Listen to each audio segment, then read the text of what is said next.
What's going on, everyone? Welcome back. Today we're going to be going over a nice new deck tech that I cooked up, the Moon Dancer herself.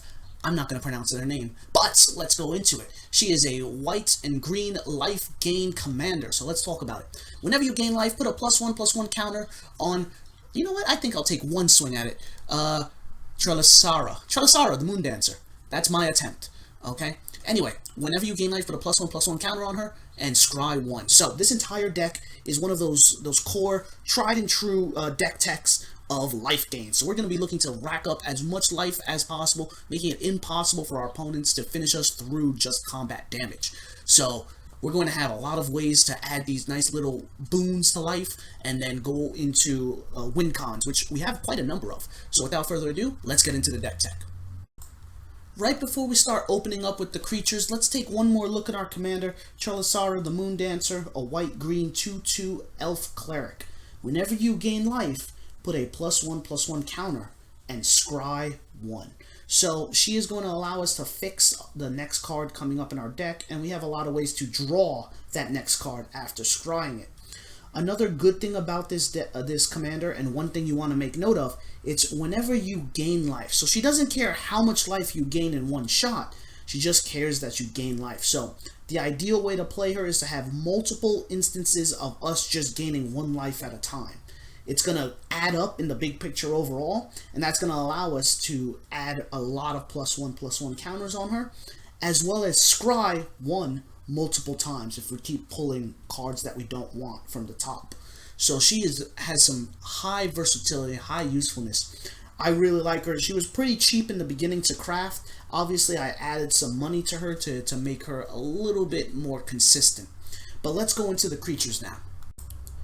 Kicking it off, if we're going to have a life gain deck, then you will be remiss if you don't have the Essence Warden, the Soul's Attendant, the Soul Warden. These are called the Soul Siblings because these guys are all about whenever another creature enters the battlefield, you gain 1 life. If all 3 of them are on the battlefield, you'll gain 1 life for each of them. So that means you're getting 3 life in total. But that's going to quickly boost your commander because each one will count for a counter on top of her, giving her 3 +1/+1 counters for 1 creature entering the battlefield. So the siblings, we also have a lot more cards just like these guys, so keep an eye out for them. We're going to go into Speaker of the Heavens, right? Once that focuses again. Come on. There we are. I got you guys. A lifelink vigilance human cleric for 1. You can tap him if you gain 7 or more life, or if you have 7 or more than your starting life total at any time that you could cast a sorcery. You can tap him and create an angel with flying. This is going to be very easy to have 7 or more life than your starting life total. So him staying in the back lines, just constantly making angels, is a huge boon to us. Moving on to the Healer's Hawk. I have to fix, there we go. The Healer's Hawk. It's going to be a 1/1 flying lifelink bird. This guy is extremely useful. Alfred of Life's Bounty, a 1-mana enchantment nymph with lifelink. So we're going to be gaining life when it deals damage. Sacrifice it though. Target creature or enchantment you control gains protection from the color of your choice until the end of turn. Let's say you're playing against a mono black deck and you have your commander ready to finish the game out with commander damage. You can sacrifice him to grant her protection from black, and now your opponent's creatures can't stop it, can't block it. So now it's going to come in and finish the game. This guy is amazing. I wish I could put more of him in the deck. Now we have into, oh, come on. I think that's going to be the theme for this video. Can't focus. Scavenging Ooze, 2-mana 2/2. Exile target card from a graveyard. If it was a creature, put a +1/+1 counter on it, and you gain 1 life. You're going to see a sub-theme going on with this deck now. +1/+1 counters, right? Since our commander is going to be racking up so many +1/+1 counters, any way we can get counters on our boys, we're going to have a way to make them better just for having +1/+1 counters. Talking back into the Soul Siblings sort of play style, you have the Prosperous Innkeeper. When it enters the battlefield, create a treasure token. Awesome. And you can also have the soul sibling effect. Whenever another creature enters the battlefield, you gain 1 life. We're going to start running through these a little quicker once we start getting into later cards, but we still have to talk about a lot of these guys. We were talking about that +1/+1 tribal over here. Well, Duskshell Crawler plays into it. 2 mana 0/3. When it enters the battlefield, you may put a +1/+1 counter on a target creature. Each creature you control that has a +1/+1 counter has trample. This is going to be an excellent way, because our commander is just a singular person. It's pretty easy for her to just be stopped at the gate and blocked by an opponent. Giving it trample is going to be a much tougher pill for your opponents to swallow when you swing in. Impassioned Orderator, right? Whenever another creature enters the battlefield under your control, gain 1 life. There's another soul sibling effect. I like this guy too, the Conclave Mentor, right? Whenever 1 or more +1/+1 counters would be put on a creature, that many +1/+1 counters are put on that creature instead. So this essentially says if you were to put a +1/+1 counter on that creature, you put instead 2 +1/+1 counters. My favorite part is the bottom effect. When it dies, you gain life equal to its power. So just passively bumping him with +1/+1 counters is also a huge help, right? This is a landfall creature, right? Whenever a land enters the battlefield under your control, you gain 1 life. That's the Nectar Pot. 2 mana 1/3 insect. So every time we drop a land, we're gaining 1 life. One of the newer cards here from Streets of New Capenna, the Gala Greeters. It's an elf druid. Whenever another creature enters the battlefield under your control, choose one of these that hasn't been chosen this turn. Put a +1/+1 counter, create a treasure token, or gain 2 life. This card is amazing for this deck. We're going to be buffing our greeter, making treasure, which allows us to fix certain mana problems that we may or may not have, or just give us 2 life, which we're going to do. And if you put more than 1 creature on the board, you can choose more than 1 effect. So it's really useful. Suture Priest. Whenever another creature enters the battlefield under your control, you gain 1 life. That's another soul sibling effect. And whenever a creature enters the battlefield under an opponent's control, that player loses 1 life. So a little bit of a tax now. Next card. Daxos, Blessed by the Sun, right? His toughness is equal to your devotion of white. It's not really the part we're focusing on. Whenever another creature you control enters the battlefield or dies, though, gain 1 life. So this is going to be starting to rack up a lot. Let's continue on with the other creatures, though. So you're going to see you've been seeing a theme, guys, right? At the end of the video, see if you figured out exactly how we're playing this deck. I'm just saying, if you're running a life gain deck and you're not running a Johnny's Pridemate, are you really running a life gain deck? Its effect is similar to our commander. Whenever you gain life, put a +1/+1 counter on a Johnny's Pridemate. Another newer card that I really enjoy, a Lurking Roper. It doesn't untap during your untap step. It's a 3 mana 4/5, so it's a good size card for its mana cost. But when it attacks, it doesn't untap during your untap step. But whenever you gain life, you can untap it. So it's got its give and takes. I like to keep it mostly as a big boy blocker, right? Especially for a low drop. Moving on, we have a legendary creature, Elf Druid, for 3 mana. Rishkar, there you go. When it enters the battlefield, put a +1/+1 counter on up to 2 creatures. So 2 creatures get +1/+1 counters. That's great. But here's the better part. Each creature you control with a counter on it has tap. Add a green to your mana pool. That's very useful, considering a lot of our creatures are going to have counters on them. We can now utilize the guys who aren't swinging in for extra mana dorks. Whoop. Good Fortune Unicorn. Whenever another creature enters the battlefield under your control, put a +1/+1 counter on that creature.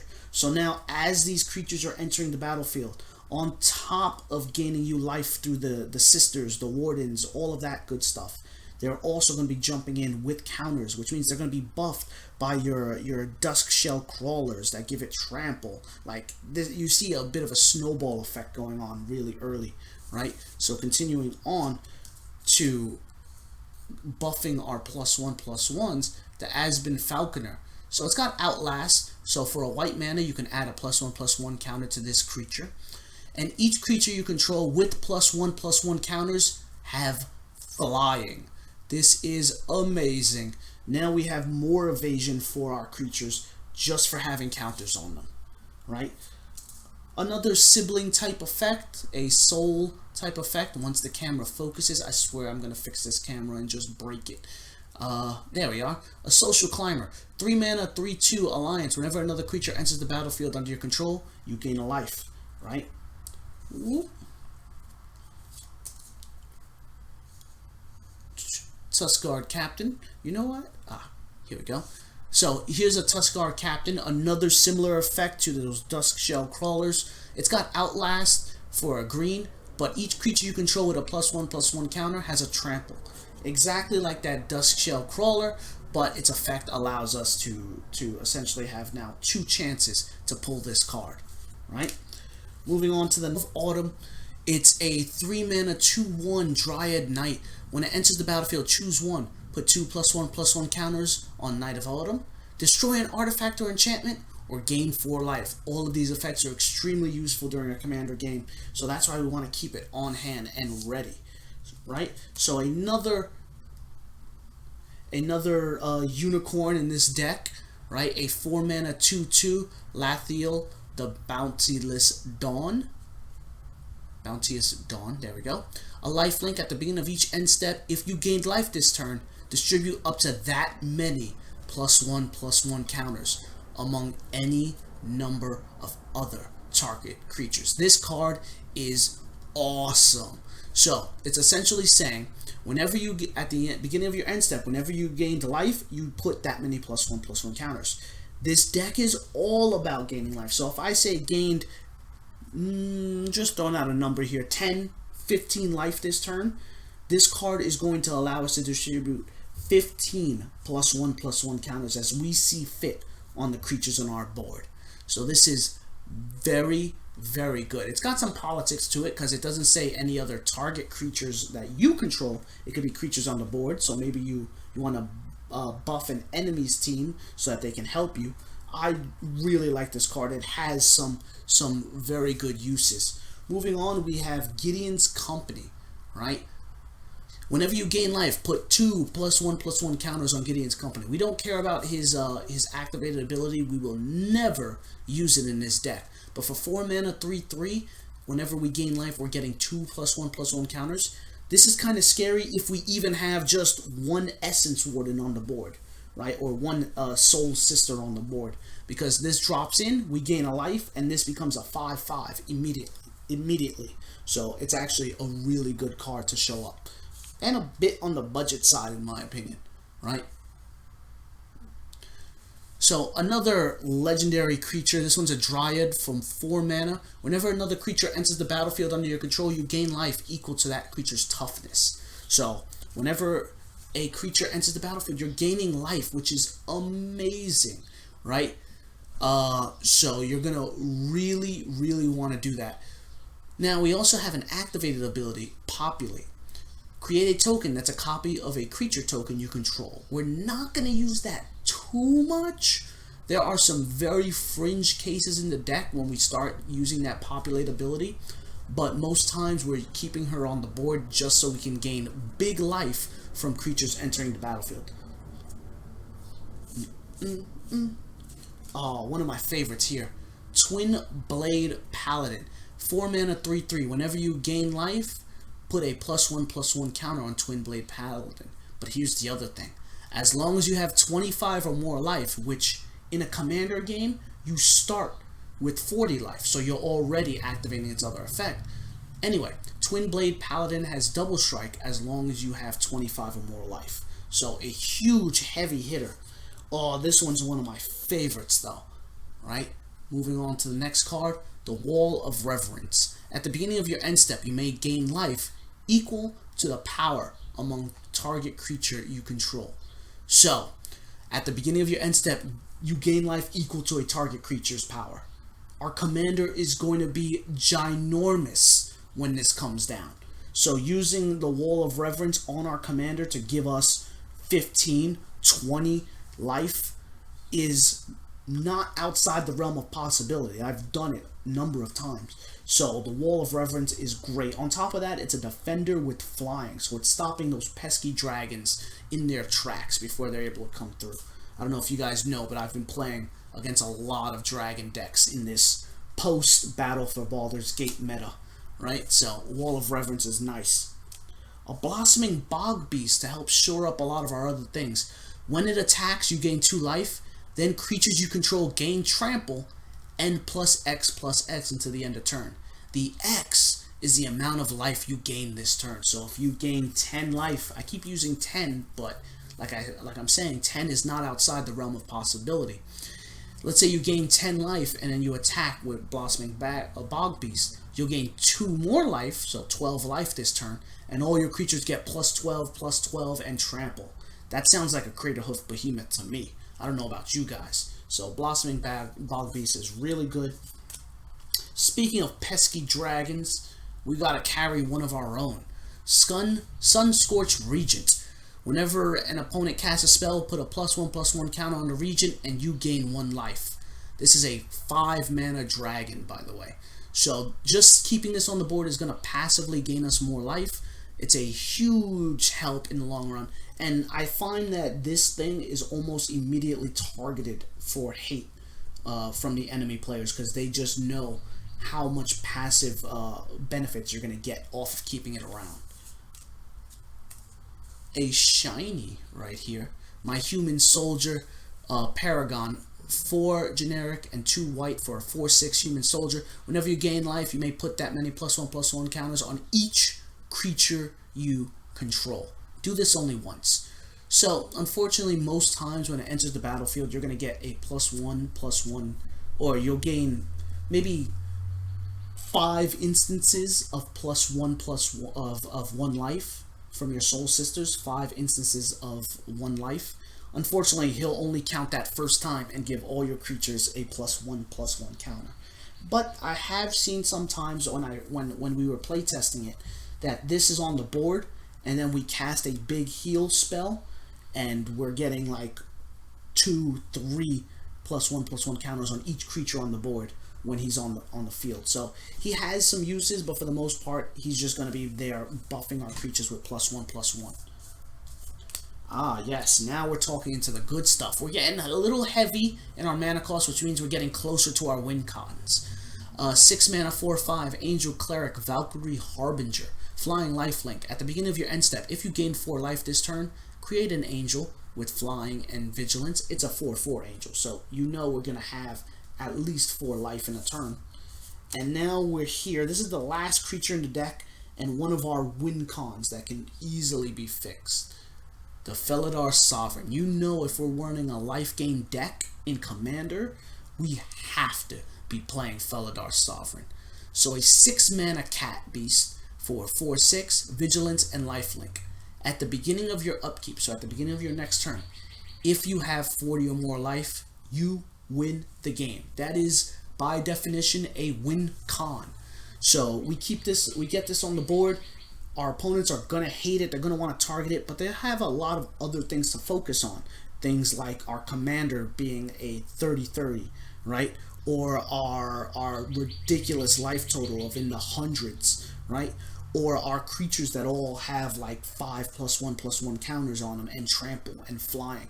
Your opponents will have a lot of things to worry about, so they might have spent a lot of their removal before the Felidar Sovereign comes in, which means they're going to have a tough time removing it, and this is a good game ender, right? So it's an excellent card. It's not our only game ender, but it's one of our biggest ones. So that's all the creatures in the deck. We can finally move on to Planeswalkers, which, you know what, while we're here, we might as well talk about them. We're running 2 Ajani's. We have Ajani Strength of the Pride and Ajani the Great-Hearted. Let's run through them. Ajani Strength of the Pride is a 4 mana. He's got a lot of text on him, so I'll just run through it for you guys very quickly. His +1 can gain life equal to the number of creatures you control and Planeswalkers. So if you use that and you have 4 creatures, you'll gain 5 life, because Ajani himself will count as a Planeswalker on the board. His -2 though is going to create one of those cat tokens, those pride mates that gain life, that get stronger every time he gains life. Those effects are really good, but let's talk about his 0 that you guys can't read. If you have 15 life more than your starting, so if you start a commander game of 40, if you have 55 or more life, you can exile him. And each artifact and creature your opponent controls. So it board wipes all artifacts and creatures on your opponent's side of the field. Excellent finisher board wipe removal on a Planeswalker, which is really good. Moving on to the other Ajani, the Great-Hearted. Creatures you control have vigilance, fine. His +1 grants us 3 life, and his -2 puts a +1/+1 on all creatures on our side of the field, as well as any loyalty counters on other Planeswalkers. So these guys are both fitting into the theme of granting us life and giving us benefits for having a lot of life. That's the creatures and Planeswalkers. Now we can talk into our artifacts and continue on from there. Artifacts, yeah, this deck has a couple. We're going to be talking about the first one, the Fountain of Renewal, for a 1 generic. At the beginning of your upkeep, you gain 1 life. Great! That's just passive life gain for us. Remember, our commander is going to see that, get bigger, as well as allow us to scry and fix the next card on our upkeep, which means we can decide what we're going to draw into, thanks to that free scry. We can also, for 3 mana, I forgot to mention it, sacrifice it to draw a card. I very rarely use that, unless the next card is going to be a win con. We got a Soul Ring. You need to have a Soul Ring. Some other things, though. A Potion of Healing. 2 mana, so that's a generic and a white. 1 Potion of Healing enters the battlefield, draw a card. Great. And you sacrifice it for a white mana to gain 3 life. So, very useful. A Pristine Talisman that's 3 generic, can be tapped to give us a generic and 1 life. Cosmos Elixir for a 4-card drop. At the beginning of your end step, draw a card. If your life total is greater than your starting life total, you draw a card. Otherwise, you gain 2 life. So if your opponent's been hitting you a lot, you're going to be gaining 2 life, right? Because you're under your starting life total. But if your life is greater than its starting, you're going to be drawing cards, which your commander has already set up for you. The last artifact we're running is the Well of Lost Dreams. A 4 generic cost card. Whenever you gain life, you may pay X, where X is less than or equal to the amount of life you gained. If you do, draw X cards. So if I gain 1 life, I may pay 1 to also draw a card. If I gain 10 life, I can pay 9 mana to draw 9 cards, or also 10, right? So it's a excellent way to allow us to draw into whatever we scried for, which is very useful for upcoming combos. Moving into our enchantments. Now, enchantments is another thing that we run in this deck. There's a good amount of them. I say good, a small amount. You have a Johnny's Welcome. Whenever a creature enters the battlefield under your control, gain 1 life. You have the Cleric class. Now, Cleric class has got a lot of stuff on it. Let me run through it. Whenever you gain life, you gain that much life +1 instead. So, all of those little +1/+1 increments with the Cleric class on the board gives us 2 life instead of 1, which is nice. But its level 2 is really what we like. Whenever you gain life, put a +1/+1 counter on target creature you control. And its level 3 allows us, for 5 mana, when this class becomes level 3, return a creature from the graveyard to the battlefield, and you gain life extra to its equal to its toughness. Very good for if they remove our Felidar or anything like that. Leveling up to level 3 will allow us to bring it back and then give us life to help solidify our potential win con. We have the Druid class coming up next, right? Whenever a land enters the battlefield under your control, gain 1 life. That's awesome. For 3, you can play an additional land on each of your turns, so that means you can get rid of the lands in your hand, get more mana on the board, and get extra life, because whenever a land enters the battlefield, you draw. And when this class becomes level 3, the target land becomes a creature with haste, and this creature's power and toughness are equal to the number of lands you control, it's still a land. We don't use the level 3 too much. It's always sticking to level 1 or level 2, right? Very good card, though. What other enchantments are we running? Well, we got the Griffinary. At the beginning of your end step, if you gain 3 or more life this turn, create a Griffin. A 2/2 Griffin with flying. Another enchantment, Ashes of the Abhorrent. Players can't cast spells from graveyards or activate abilities of cards in graveyards. This just stops reanimation decks in their tracks, right? But the other effect, whenever a creature dies, you gain a life. It's just a good way to passively make do with all of our boys on the board who are dying or gaining life, and it stops black players in their tracks. Abiding Grace is another card I like. At the beginning of your end step, you can choose to either gain 1 life or return a creature card with mana value 1 from your graveyard to the battlefield.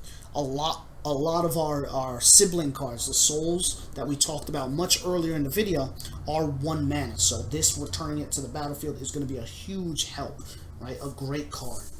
I like to have a Light of Promise in this deck.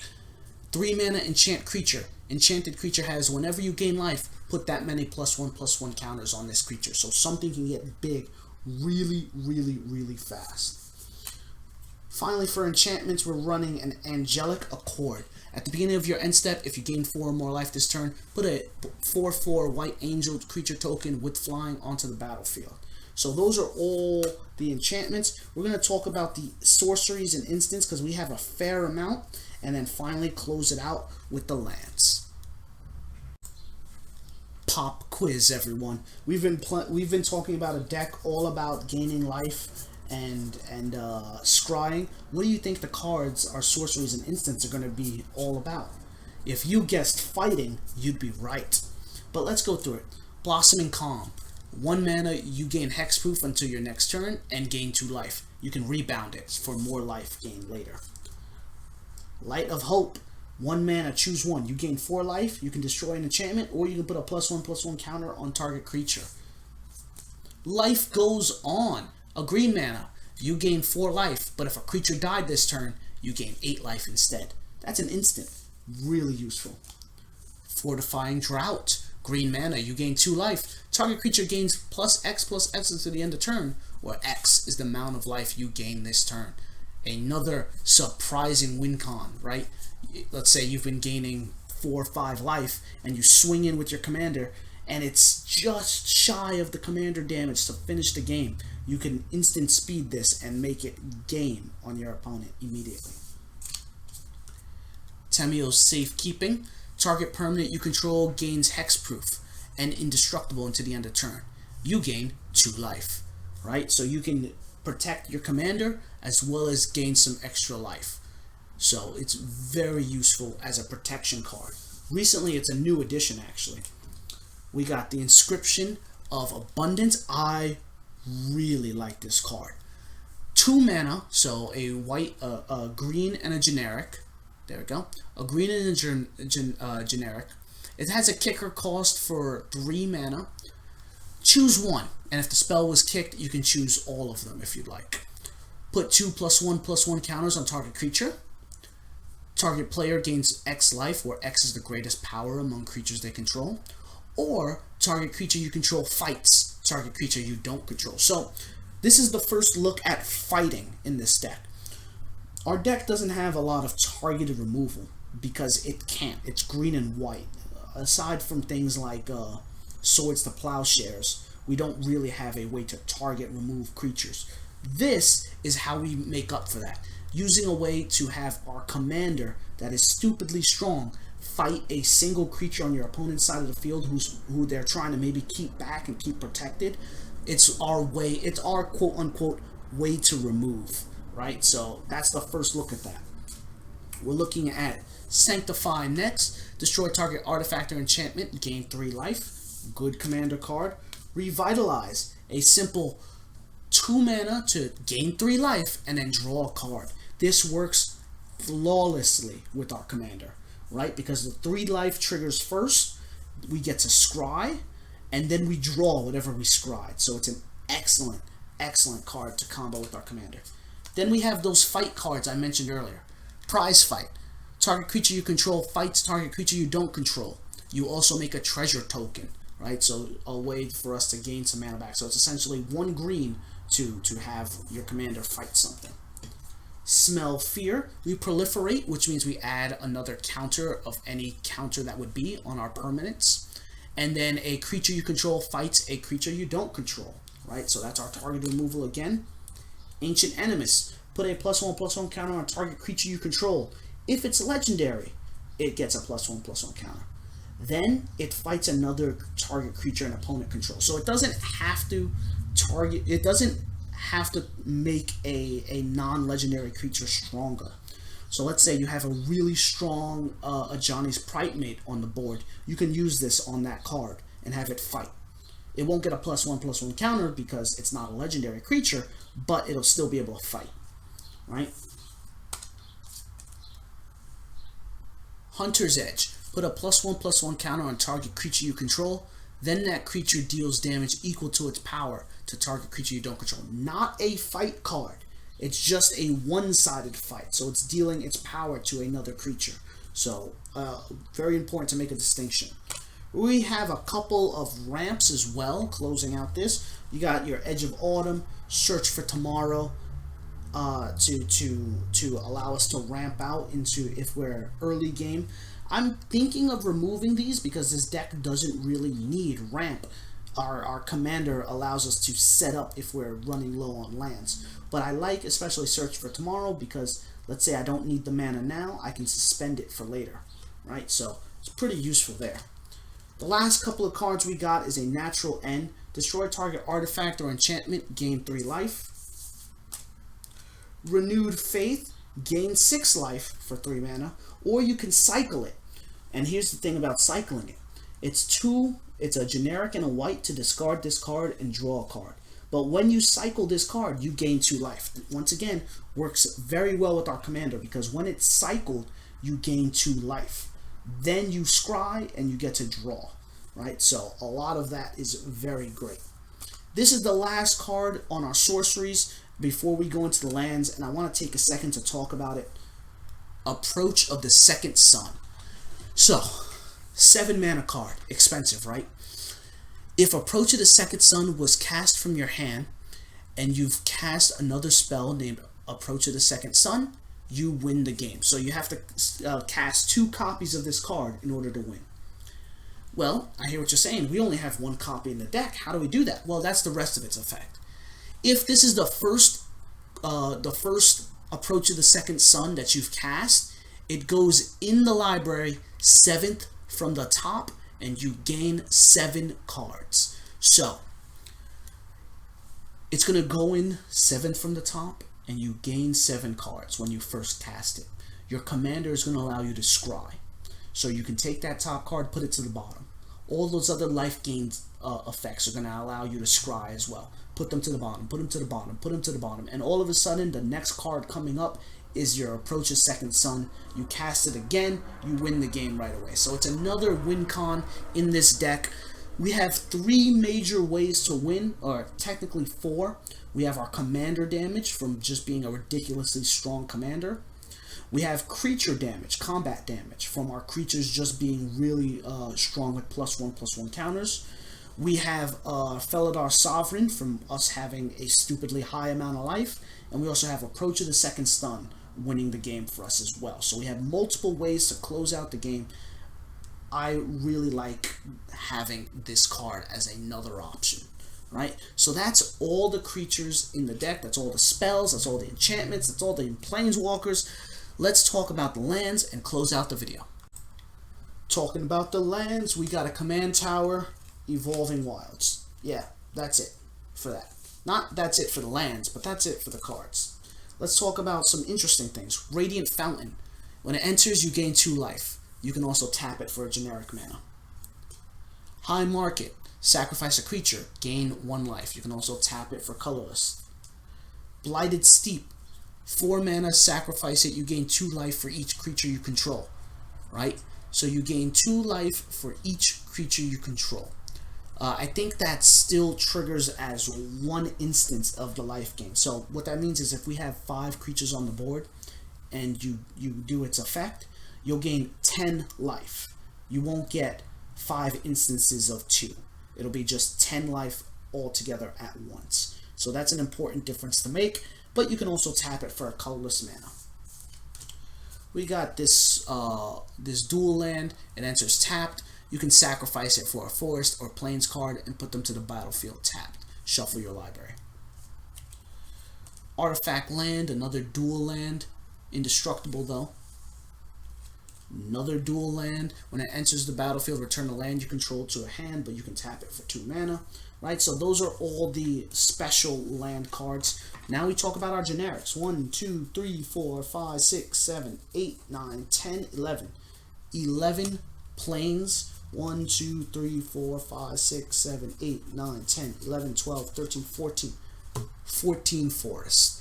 So that's our full mana base in a nutshell. Very simple and straightforward. Now let's go into the closing thoughts and leave us with a final look through this deck. So,